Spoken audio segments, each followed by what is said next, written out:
자, 오늘 영상은 우리가 안정화 하는 법 한번 배워보도록 할까요?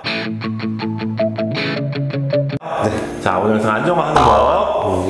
자, 안정화가 도대체 뭘까요? 안정화가 뭐냐면은 일단은 너 싫어해도 돼? 안정화가 뭐냐면은 일단은 에스프레소에다가 바로 스팀 우유를 부어가지고 하얀색을 띄우게 되면은 굉장히 뜨긴 뜨는데 엄청나게 지저분하게 뜨는 경우가 많아요. 그래서 일단은 갈색깔로 스케치북을 한번 만들어 준 다음에 그게 안정되게 받쳐주는 힘이 있으면은 하얀색 거품이 더 깔끔하게 잘 뜬단 말이에요. 그걸 해서 이거를 안정화하는 작업을 하게 돼요, 보통.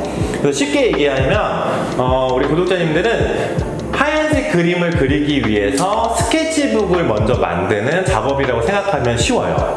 네. 자, 근데 스케치북을 만들 때 가장 많이 질문하시는 건 뭐냐면은 이거를 돌려야 되나요? 아니면은 계속 그냥 붓기만 하면 되나요? 어쨌든 돌리든 붓든 잔이 차면서 갈색깔 스케치북 거품층은 자연스럽게 형성은 되거든요. 근데 이거는 도안을 그리시는 거에 따라서 조금 다르게 하셔야 돼요.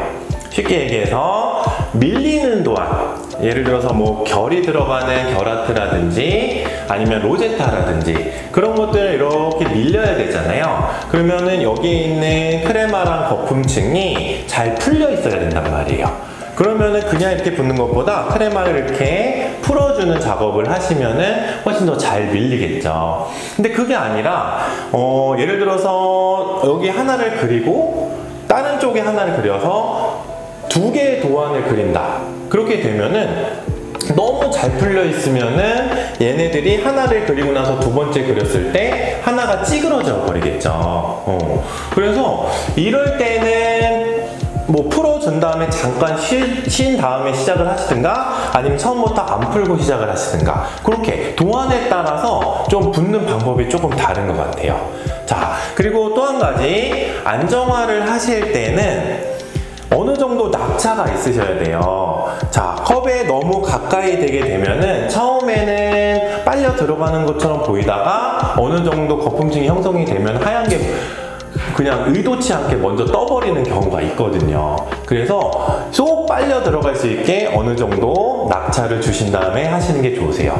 근데 너무 높게서 하면 어떻게 되겠어요? 우유가 바닥을 치고 올라가면서 다시 하얀 게 또 떠버리고 지저분하게 되겠죠.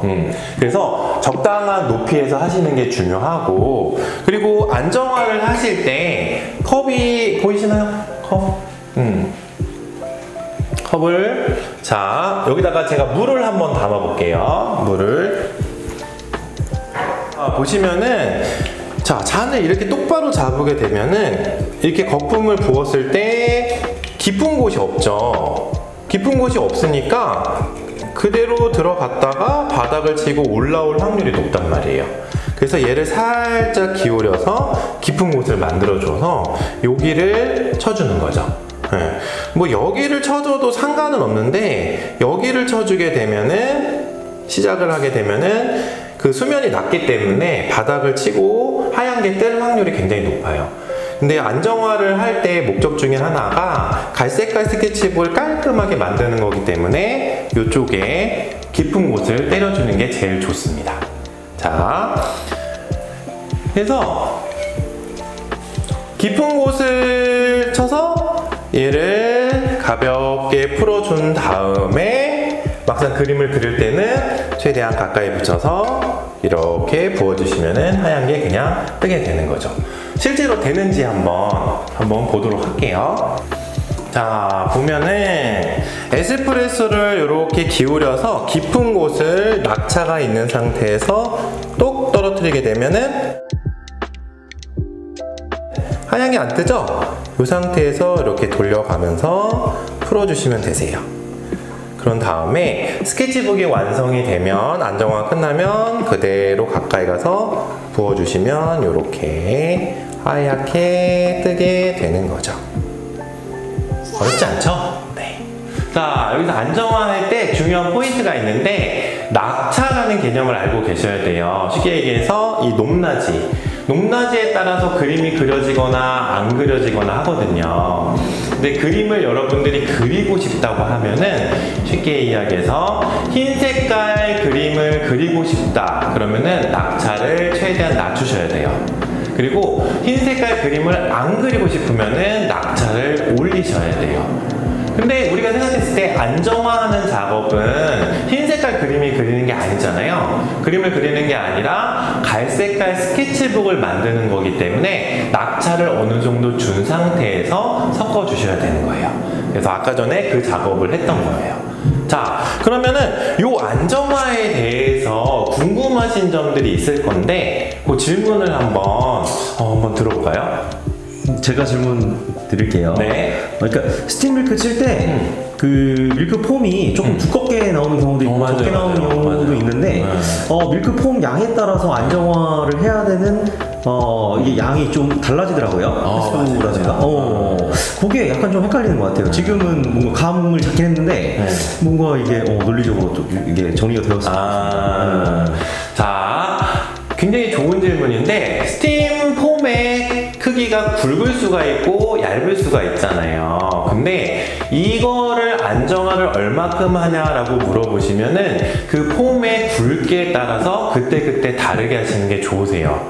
왜냐하면은 자, 쉽게 한번 설명을 한번 해볼게요. 굵게 낸 경우에는 평상시에 이 정도 두께로 했을 때 안정화를 했을 때 내가 도안을 하트를 잘 이렇게 만들 수가 있었다 하는 폼이 이 정도 두께라고 했으면 굵게 내면은 이 정도의 두께가 빨리 채워지겠죠. 그러니까 굵게 내면은 이거를 부었을 때 이 정도 두께까지 걸리는 시간이 굉장히 빨리 된단 말이에요. 그럴 경우에는 평상시에 안정화했던 것보다는 조금 적게 하셔야지만 밀리는 정도가 비슷하게 나와요. 반대로 이거를 얇게 치게 되면은 내가 이 정도 두께까지 만들어야 될 때 시간이 평상시보다 많이 필요하겠죠. 좀 더 많은 양을 안정화를 해줘야지만 이만큼의 두께가 형성이 된단 말이에요. 그럴 때는 내가 거품을 얇게 쳤을 때는 평상시에 했던 것보다 조금 더 안정화를 해줘야지만 똑같이 밀리게 되는 거예요. 만약에 얇게 쳤는데 평상시 하는 그만큼만 안정화를 하게 되면 어떤 현상이 일어나냐면은 흐물탕거리면서 제대로 된 모양이 그려지지 않거나 아니면 너무 잘 밀려서 엄청 크게 그려지거나 그렇게 되는 상황이 발생이 되는 거죠.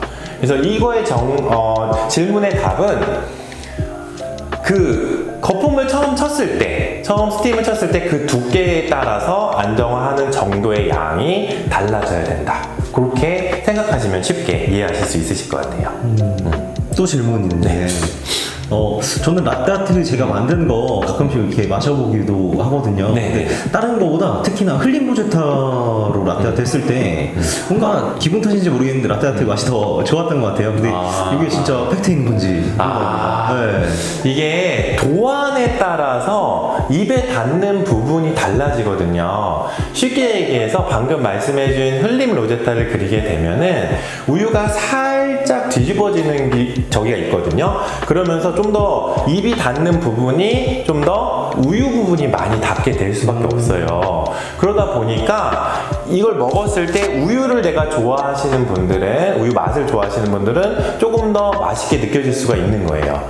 근데 그거와 반대로 예를 들어서 내가 입는 부분이 크레마 부분이 많이 닿는다면은 조금 커피 맛이 진하게 느껴질 수가 있겠죠. 이거는 나중에 맛이 아니라 첫맛에 따라 첫맛만 적용이 되는 거예요. 그러니까 내가 처음에 입을 닫을 때 크레마를 닫게 되냐 아니면 처음에 닫을 때 우유 부분을 닫게 되냐에 따라서 맛이 조금 편차가 있을 수가 있죠. 그럼 대표님은 만약에 뭐 아트 너무 예쁜 거 귀여운 거 많이 잘 하시지만 그거 말고 그냥 맛적인 걸로만 놓고 봤을 때는 어떤 아트로 하는 게 좀 괜찮을까요?